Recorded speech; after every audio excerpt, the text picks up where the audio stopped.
4절 같이 읽겠습니다. 또 아비들아 너희 자녀를 노엽게 하지 말고 오직 주의 교훈과 훈계로 양육하라. 아비들아 너희 자녀를 노엽게 하지 말고 오직 주의 교훈과 훈계로 양육하라. 이렇게 말씀하고 있습니다. 여러분, 아버지의 마음, 아버지 되신 분들은 잘 아실 것입니다. 그 아버지는 자식이 잘 되기를 바라고, 그 아버지는 자식이 또 아버지의 말씀을 잘 들었어요. 그 가운데 성공하기를 바라는데, 전도도 선교도 중요한 것은 우리에게 아버지 마음이 있어야 됩니다. 주님의 마음이 우리 가운데 있어야 됩니다. 주님이 나의 죄를 위해서 십자가에 돌아가셨습니다. 여러분의 죄가 아니고 나의 죄를 위해서. 어떤 분이 이렇게 이야기해요. 요즘 교회는 정이 없는 것 같다. 요즘 교회는 이제 인간적이지 못하다. 이렇게 이야기해요. 앞으로 점점 더 그렇습니다. 성경은 이야기합니다. 성경은 말세가 되면 사랑이 점점 식는다고 되어 있어요.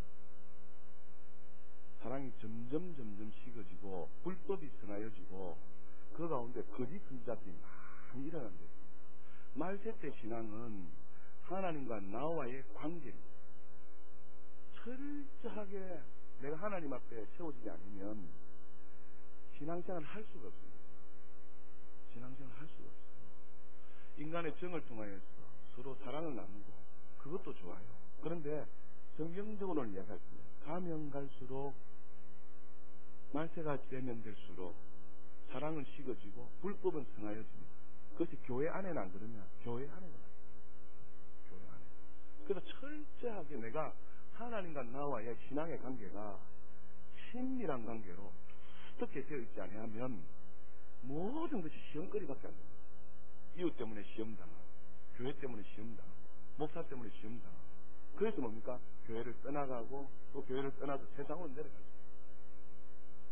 근데 사랑하는 여러분, 말세가 되면 하나님과 나와 철저한 신앙의 관계를 가져요. 에이구 목사님, 교회가 이게밖에 없어요. 다른 교회도 마찬가지입니다, 여러분. 다른 교회도 철저하게 하나님과의 나와의 관계가 회복돼야 돼요. 그래서 지금 우리에게 필요한 것은 뭐냐? 주님의 마음이 내게 있기를 위해서 간구하고 기도하고 성령 충만해야 돼요. 성령 충만해야 돼요. 그래서 성경은 분명히 말씀하고 있어요. 우리를 하나님께서 이 믿음이 진짜 믿음인지 가짜 믿음인지 하나님 뭐 하신다고요? 테스트합니다. 여러분, 신앙에 어려움을 주십시오. 어려움을 주면 저분이 진짜 믿음인지 가짜 믿음인지 알 수 있다 없다요? 있습니다. 어려움 때문에 주를 부인하고 떠나가는 사람이 있습니다.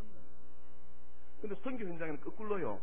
어려움 가운데 어떻게 해요? 주를 다 믿으려 하고 어려움 가운데 주를 더 붙잡으려 하고 핍박 가운데 어떻게 해요? 주님 한 분만 해서 살려고 하는 데가 선교지입니다. 그래서 여러분 한번 가보시고 느끼고 체험해야 돼요. 여러분, 우리의 신앙이 지금 어떻게 된다고요? 하나님과 친밀한 관계를 누리면서 우리의 신앙이 회복되어져야 됩니다. 그래서 전도하라는 이유가 뭐냐니까 전도하면서 뭡니까? 그 사람을 통해서 내가 은혜 받는다니까요. 그 사람을 통해서 하나님의 사랑을 깨닫는다니까요. 그 사람을 통하여서 하나님의 것을 발견할 수 있다니까요. 그래서 사람을 만나고 전도하고 선교하고 그 가운데 뭡니까? 날마다 주님의 말을 해봐야 됩니다. 해봐야 된다는 거죠. 그렇지 않으면 우리의 신앙의 믿음이 결단코 자라지 않습니다. 자라지 않습니다. 어린아이가 자랄 때에 밥도 먹지만 많은 사회적 환경 요인들을 다 경험하면서 자라가잖아요. 맞습니까? 틀립니까? 맞습니다. 사회적 환경들을 다 몸으로 겪으면서 자라납니다. 예수 믿는 사람들도 자라나려면 어떻게 된다고요? 그런 요인들을 다 겪어야 돼요. 사람과의 관계도 겪어야 되고요. 환경과의 관계도 겪어야 되고요. 그 가운데 뭡니까? 하나님과의 믿음을 유지하면서 그렇게 자라나야 된다는 거죠. 그런데 어떻게 한다고요? 예전에 다니던 어떤 집사님은 그랬어요. 나는 교회에 은혜만 받으러 온다고. 그래서 교회 봉사하기도 싫고 청소하기도 싫고 또 어떻게 해요? 교회 사람과 관계하기도 싫다. 그러면 무인도 가서 살아야지. 무인도 가서. 아닙니다, 사랑하는 여러분. 어린아이가 자라나듯이 우리도 어떻게 해요? 사람과 부딪히기도 하고 관계를 가지면서 아프기도 하고 깨어지기도 하면서 뭡니까? 이렇게 신앙이 뭡니까? 자라나요. 그래서 전도 현장에 가봐야 되고 또 어떻게 해요? 전도도 해봐야 된다. 그냥 주일날 예배 마치고 또 집에 내려가서 계시다가 열심히 혼자 잘 살다가 또 어떻게 해요? 교회 오면 그것은 나중에 점점 신앙의 뒤로 퇴보해 갈 거예요. 그래서 하나님과 철저히 관계를 맺고 또 뭡니까? 환경의 요인들을 겪어야 된다. 그 가운데 하나님 말씀하시고 깨닫게 하시고 체험케 하시는 것을 뭡니까? 겪어야 된다. 그래서 분명히 하나님은 우리 양심으로도 말씀하시고 환경적인 요인을 통해서 우리로 하여금 깨닫게 하신단 말이에요. 그렇게 자꾸 깨달아야 된다. 그래야 성숙하죠. 이것을 통해서 하나님은 이것을 깨닫게 하시구나. 자꾸 깨달아야 된다. 그것을 어떻게 해요? 보아야 알 수 있죠. 겪어야 알 수 있죠. 체험해야 알 수 있는 거 아니겠습니까? 그것이 뭐다요? 신앙생활이다. 신앙생활. 그 자꾸 상경 가운데 하나님 말씀을 들으려 하십시오. 이 사건을 통해서 하나님 나에게 무엇을 깨닫게 하시려 하는가, 무엇을 말씀하시려 하는가 해서 하나님의 음성이 뭡니까? 귀를 기울여야 돼요. 저 사람을 통해서 하나님 지금 나에게 무엇을 말씀하시려 하냐, 하나님 저 사람을 통해서 나에게 무엇을 깨닫게 하시려고 하지 하면서 자꾸 뭡니까? 그 사람을 통해서 하나님의 음성을 들어야 돼요. 아멘. 그래서 회피하지 마십시오. 회피하지 마십시오. 오늘 자녀교육에 대해서 제가 말씀드리고 있는데 부모님들이 자녀에 대해서 속지 말아야 됩니다. 속지 말아야 될 것들을 여러분에게 말씀드릴게요. 자녀들이 부모님에게 거짓말을 많이 합니다. 그 거짓말을 하는 것 중에 확률적으로 제일 많이 하는 거짓말이 자녀들이, 학교 다니는 자녀들이 무엇인지 아십니까? 예? 숙제 다 했다는 겁니다. 공부 다 했다는 겁니다. 엄마가 아빠가 너 숙제 다 했냐? 너 공부 다 했나? 이렇게 하면 자녀들이 부모님한테 어떻게 한다? 예, 다 했습니다 하는데 그것이 뭐다고 해? 거짓말이다. 거짓말은 엄마 아빠가 숙제하라 공부하라 계속 뭡니까? 잔소리하니까 그것을 잔소리로 들어서 듣기 싫어가지고 그것을 모면하기 위해서 뭐 한다고 해? 엄마 아빠를 속이는 거예요. 신앙생활도 여러분 딱 단추에다 한번 보십시오. 신앙생활도 내가 잘 믿는 것 같지만 우리가 속는 경우가 참 많습니다. 부모님에게 뭡니까? 내 숙제 다 했어요. 내 기도했어요. 내 말씀 봤어요. 네, 이렇게 했어요 하면서 뭡니까? 속이는. 근데 부모님은 속일 수 있어도 하나님은 절대 못 속여요. 하나님. 자식들이 부모님에게 거짓말하는 중에 12%가 뭐냐니까 내 공부 다 했습니다. 이 숙제 다 했나 하면 숙제 다 했어요. 이렇게 말한다고 해. 거짓말하는 거예요. 맞지? 두 번째가 뭐냐니까 밑에서요. 5등이 숙제 다 했습니다. 공부 다 했습니다 하고 4등은 뭐냐니까 성적표를 가져오라는데 아직 성적표 안 나왔다는 겁니다. 그것은 거짓말이다. 성적표 가져오라는데 성적표가 안 나왔다. 엄마한테 매맞기 싫어서, 엄마한테 구정 듣기 싫어서 현실을 도피하는 겁니다. 그래서 이것만 모면하면 된다라고 하는 것들이 이 우리 자녀들 마음속에 있다는 겁니다. 우리도 마찬가지입니다. 여러분, 전도는 아무나 하나, 전도 아무나 안 한다. 전도 하나님이 특별히 은사 준 사람이 있다. 그 뭡니까? 현실 도피입니다. 전도는 아무나 합니까? 예, 아무나 하죠. 그런데 어떻게 해요? 현실을 도피하면서 전도는 전도의 은사를 준 사람이만 해야 된다는 거예요. 전도는 특별한 사람만 해야 된다는 겁니다. 아닙니다, 여러분. 그 자녀들이 부모님한테 거짓말하는 것 중에 뭐냐? 성적표가 아직 안 나왔다는 겁니다. 그 시간만 모면하면 된다는 거예요. 그 시간만 모면하면 된다. 그래서 부모님을 속이고 있다. 자식들이. 부모님들이요, 절대 속지 마십시오. 성적표 나올 때 되면 딱 나오게 돼 있어요. 그런데 아직 안 나왔어요. 그것은 거짓말이다. 그것이 4등이네요. 그것이 12.1%입니다. 3등은 무엇인가 하니까 요즘 핸드폰이 다 가지고 있잖아요. 부모가 자식에서 그래도 자식을 사랑해서 니 어디 있느냐, 니 뭐하고 있느냐 관심의 초점이잖아요. 오락실에 있는지 나쁜 친구를 만나는지 뭐 하는지 부모님은 관심이 많은데 전화를 바리바리 합니다. 그런데 자식이 뭐랍니까? 나중에 와서 전화 안 왔는데요. 전화 온 줄 몰랐어요. 이렇게 가지고 거짓말 한다는 겁니다. 모르긴 뭘 몰라. 다 알지. 그거 보면 다 알습니다. 그런데 그렇게 하면서 뭡니까? 부모를 어떻게 한다고요? 속이고 있다는 것이. 그것이 15%입니다. 15%. 자식들이 부모님한테 거짓말하는데 전화 온 줄 몰랐어요. 모른다면 다 되는 줄 압니다. 아닙니다. 여러분 신앙생활에 있어서도 하나님을 알아야 됩니다. 우리는 신앙생활에 무엇인가를 알아야 돼요. 그런데 신앙생활 똑바로 안 한다고 이렇게 이야기해주면 몰랐어요. 저 모릅니다. 저 처음 들어요. 아닙니다. 아마 숱하게 들었을 겁니다. 신앙생활이 이렇게 하는 것이고 믿음생활이 이렇게 하는 것이고 다 들었어요. 그런데 내가 몸에 안 따르고 내가 그렇게 하지 못하니까 어떻게 해요? 잘 모르겠는데요. 이렇게 아닙니다.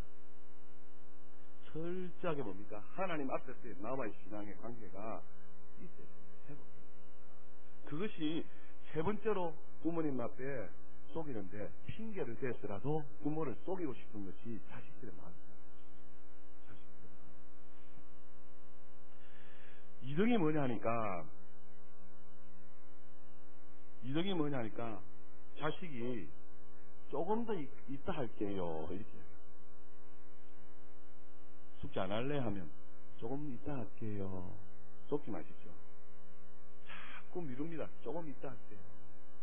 공부해라면 TV 좀 보고 할게요 하면서 자꾸 뒤로 미룬다는 것이죠. 그것이 몇 %냐니까 19.7%. 그렇게 부모를 속이고 있어요. 조금 있다 할게요. 조금 있다 했는데 한다 안 한다요? 안 합니다. 그러면서 뭡니까? 안 한다는 거죠. 대망의 1등은 뭐냐? 뭐겠습니까? 자식들 부모에게 거짓말하는 게 24.2%입니다. 1등이 뭐냐니까 다음에 잘할게요. 다음에 잘할게요. 잘 믿을게요. 잘할게요. 신앙생활 열심히 할게요. 이 뭐다고요? 거짓말. 지금 뭐 한다고요? 열심히 하는 사람. 지금 신앙생활 하는 사람이 돼요. 다음에 잘할게요. 그것은 뭐다요? 거짓말이다. 거짓말. 금요 기도에 좀 나오세요. 다음에 나올게요. 뭐다 얘? 다음에 나오나 보십시오. 거짓말 되나요? 이렇게 부모님들 자식들 어떻게 한다고요? 속입니다. 그래서 절대 넘어가면 안 된다. 신앙생활도 마찬가지다. 제가 이걸 보면서 기록을 하는 게 뭐냐? 야, 이 신앙생활 우리 하나님 앞에 신앙생활 한다면서 하나님을 아버지를 모시고 그 하나님 앞에 뭐 한다고 해요? 거짓말 하는 거. 그래서 요즘은 신앙생활이 뭡니까? 위선전이 굉장히 많습니다. 거짓부렁이 너무 많습니다. 다시 말씀드리면 종교생활 하는 거예요. 종교생활. 진짜 예수님을 만나고 예수님을 믿으면서 그 주님과 연애하는 감정으로 사랑하는 마음으로 그렇게 살아가는 것이 아니고 그냥 주님을 위해 어떻게 살아주는 것 같아요. 주님을 위해 신앙생활 해주는 것 같아요. 좀 실감나게 이야기하면 하도 목사님이 전도사님이 교육자들이 뭡니까? 기도하라 뭐 해라 나오라 하니까 그냥 마지못해 이렇게 뭡니까? 그렇게 나옵니다.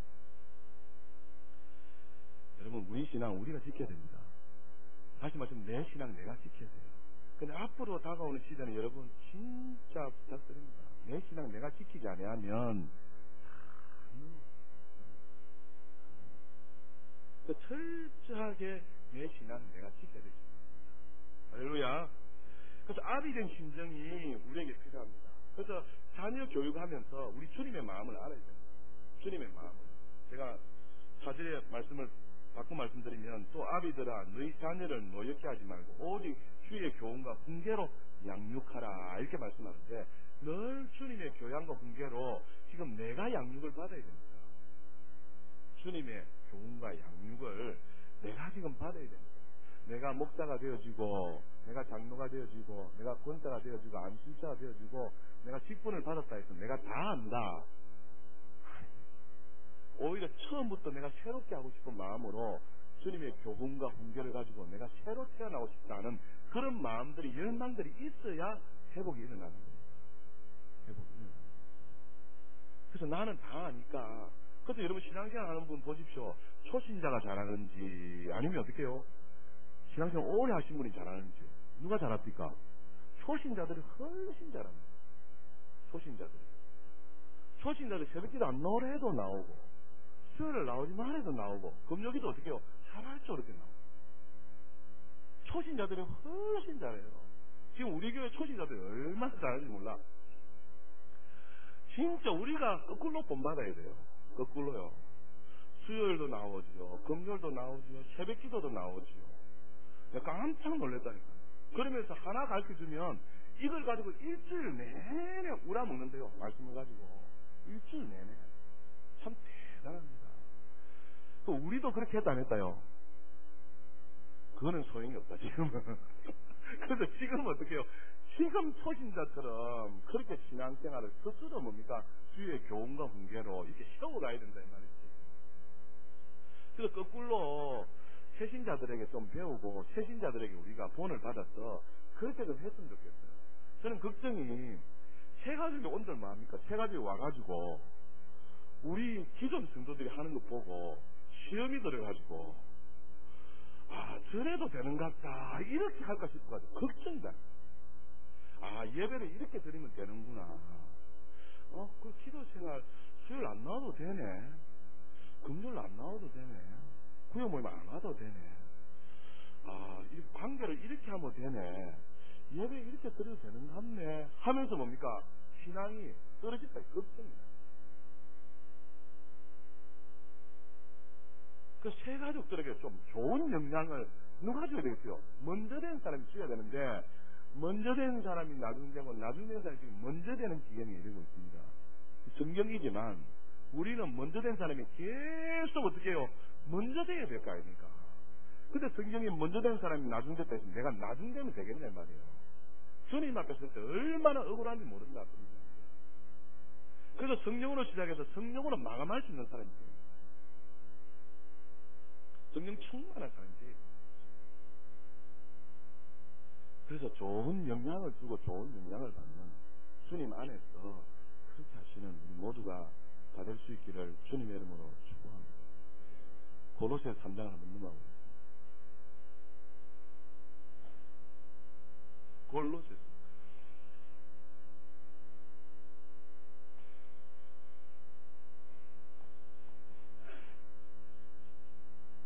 골로새 3장 20절 보십시오. 자녀들아 모든 일에 부모에게 어떻게 하라요? 순종하라. 이는 주 안에서 기쁘게 하는 것이라. 이렇게 말씀합니다. 오전에 말씀드렸습니다. 모든 것이 이랬는데 악한 것까지 할 필요는 없다는 겁니다. 앞으로는 어떻게 해요? 형제가 형제를, 아비가 자식을, 자식이 아비를 내어주는 일이 생기게 됩니다. 내어주는 일이 생기게 돼요. 자기 살라고요. 형제가 형제를 믿음에서 고발해버립니다. 자식이 아비를, 아비가 자식을 죽는데 내어준다 이 말입니다. 지 살라고, 자기 살라고. 그런데 어떻게 해요? 절대 악한 일은 부모가 시키다 할 필요 없어요. 하지 말아야 돼요. 여러분 자녀들이요, 부모님이 주일날 집에서 공부해라 하면 해라 하지 말아요. 어떻게 해라? 어떻게 해라? 어떻게 해라? 시라지. 대신에 일주일에서 월요일부터 6일, 토요일까지 어떻게 하라야? 최선을 다 하나님 지혜를 구하고. 또 주님은 어떻게 해요? 주일은 주님 앞에 온전히 예배드리기 위해서 그렇게 한번 믿음 가운데 살아보시라니. 그러면 하나님이 도와주십니다. 지혜를, 지식을 누가 주신다고요? 여호와를 경외하는 자에게 하나님 주신다 이거죠.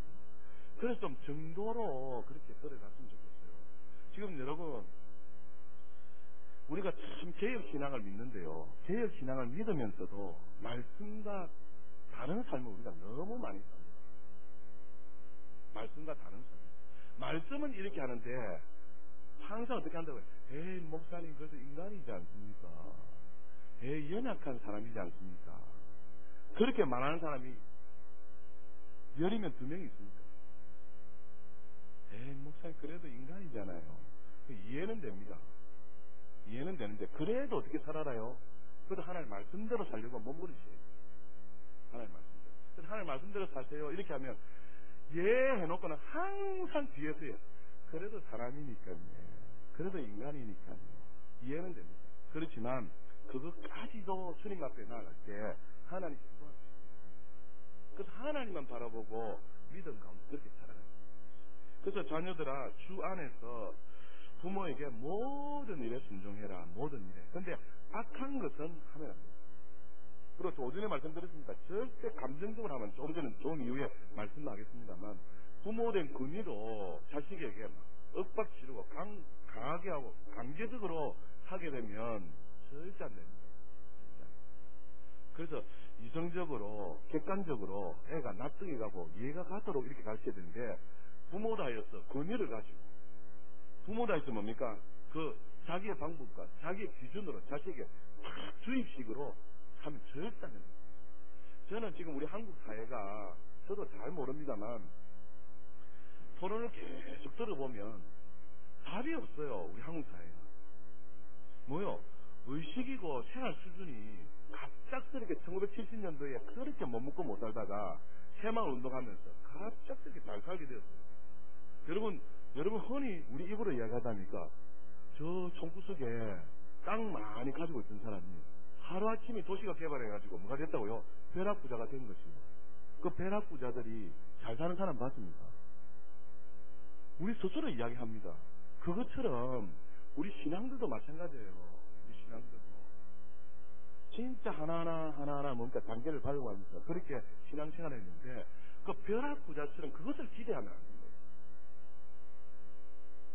그래서 우리 신앙을 진짜 하나님 앞에서 객관적으로 이렇게 좀 지식적으로 이렇게 좀 성숙하게 갈 수 있도록 스스로를 어떻게 해요? 훈련하고 연단하고 말씀 가운데 세우고 있습니다. 그래서 자녀들아, 모든 일에 부모에게 순종하라 하시면서, 이는 주 안에서 뭐 하게 하는 것이다요? 기쁘게 하는 것이다.